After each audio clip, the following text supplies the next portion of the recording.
Salam sejahtera Malaysia, denyut nadi suara rakyat bergema di channel ini. Jangan lupa tekan butang subscribe, like dan share. Malaysia kita punya, cintai Malaysiaku, kita jaga kita.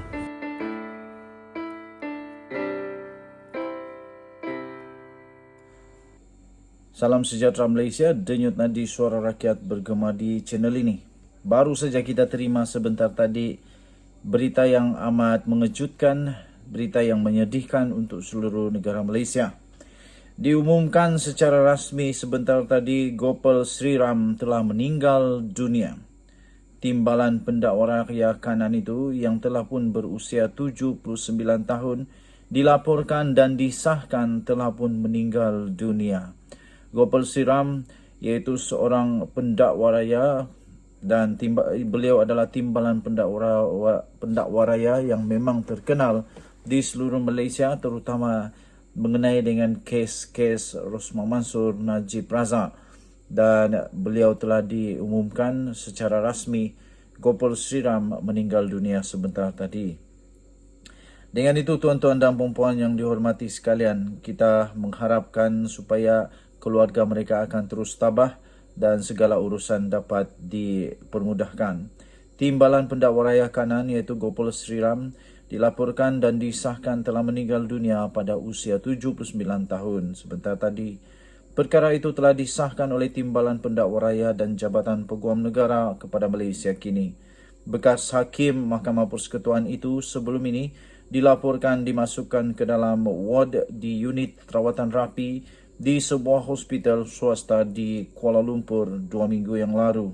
Dan sebentar tadi, baru saja 16 minit yang lalu kita terima berita ini. Baru saja sebentar tadi dilaporkan dan disahkan Gopal Sriram telah pun meninggal dunia. Kita berharap semoga seluruh keluarganya tabah dan kita berharap semoganya semua urusan dapat dipermudahkan. Kita jumpa lagi denyut nadi suara rakyat bergema di channel ini. Bye-bye. Salam sejahtera Malaysia, denyut nadi suara rakyat bergema di channel ini. Selamat petang. Terima kasih diucapkan kepada semua yang sudah tekan butang subscribe, like dan share. Dan bilion terima kasih. Saya bagi apa sajalah. Terima kasih kepada bilion, kepada semua yang sudah jadi member dalam channel ini.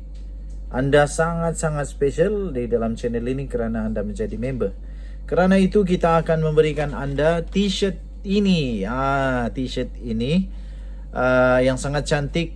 Jadi kita membuat panggilan kepada member kita yang sudah terpilih untuk pengantaran kedua bagi t-shirt yang cantik ini, yang sangat-sangat cantik ini, iaitu The Twin TV punya official t-shirt. Anda boleh dapatkan ini secara percuma. Dan bagi yang belum lagi tekan subscribe, silalah tekan butang subscribe. Yang belum lagi jadi member, sila tekan member, jadi member, kerana kita akan berikan anda baju ini secara percuma. Kerana itu kita memanggil member yang sudah terpilih kali ini, Nuing Runggom. Di sini saya berikan namanya. Sila hubungi The Twin TV, sila hubungi Telegram The Twin TV dan Twitter The Twin TV untuk kita dapat berhubung. Baik, apa persamaan di antara Khairi Jamaluddin dan juga Najib Tun Razak? Apa sebenarnya persamaan kepada kedua-dua bekas orang besar UMNO ini? Yang satu bekas, yang satu belum bekas lah. Yang pertama peliknya, yang ini bukan persamaan, tapi yang peliknya, Khairi Jamaluddin tidak ada apa-apa salah, tidak ada apa-apa masalah di perundangan negara Malaysia, tetapi dia dipecat daripada UMNO. Manakala Najib Tun Razak sudah jadi banduan, sudah masuk penjara, sudah jadi banduan pun sekarang ini, tetapi belum pun dipecat daripada UMNO. Yang itu kena tahu dululah. Okey, baik. Persamaan di antara kedua-dua mereka ini. Pertama, Khairi Jamaluddin dan Najib Tun Razak, kedua-dua figura utama dulu di dalam UMNO ini. Dua-dua pernah jadi ketua. Khairi Jamaluddin pernah memegang Ketua Pemuda UMNO. Kemudian Najib Tun Razak pernah jadi presiden presiden UMNO. Jadi kedua-duanya pernah menjadi ketua yang besar di dalam UMNO. Okey, itu yang pertama. Yang kedua, persamaan di antara Khairi Jamaluddin dan juga Najib Tun Razak, persamaan yang kedua ialah kedua-dua mereka ini telah dicantas di tengah jalan.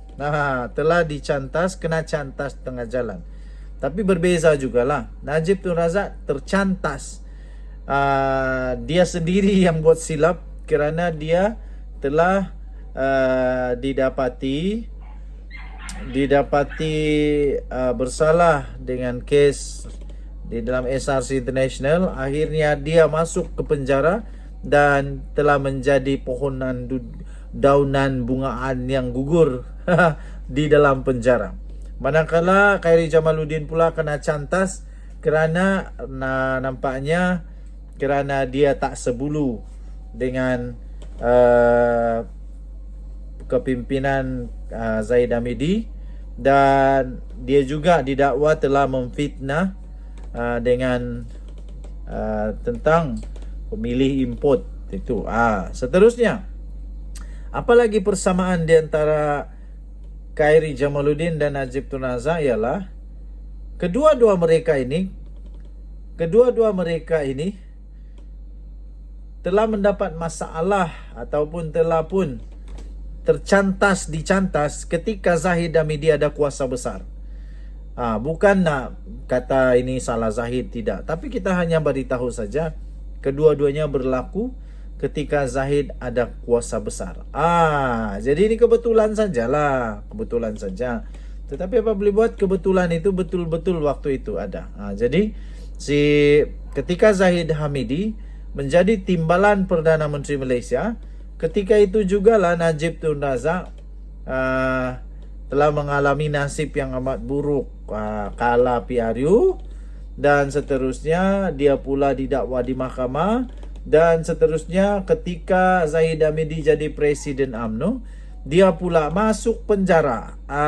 Jadi ketika jadi presiden UMNO juga, Khairi Jamaluddin juga telah dipecat, dibuang